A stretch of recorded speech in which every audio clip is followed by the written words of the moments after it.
Bien-aimés de Dieu, pour ce deuxième dimanche du temps de carême, nous allons réfléchir, ou du moins nous allons méditer sur la joie véritable. Mais avant, allons nous abonner sur notre page Barika Sira TV.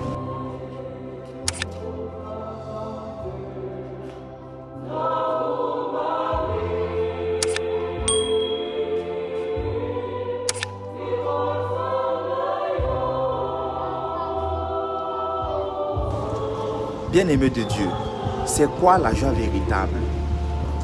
À ce propos, je m'en vais vous relater un fait où un professeur avait demandé à ses étudiants de prendre la parole à tour et de lui décrire une situation où ils avaient vécu une joie véritable.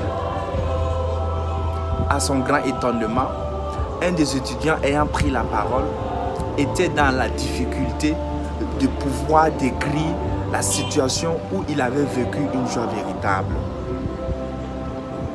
Bien-aimés de Dieu, chacun de nous, sans doute, a fait l'expérience d'une joie véritable. Telle enseigne qu'il nous est difficile de décrire comment a été cette joie véritable.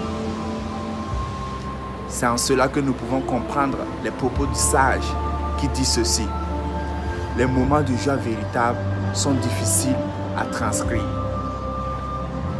En effet, nous pouvons comprendre l'évangile où Jésus transfiguré sur la montagne va permettre à ses disciples de vivre cette expérience d'une joie véritable.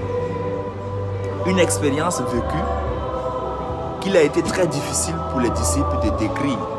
Et nous pouvons comprendre pourquoi Pierre ne pouvait que dire qu'il est beau que nous dressons 3 tentes.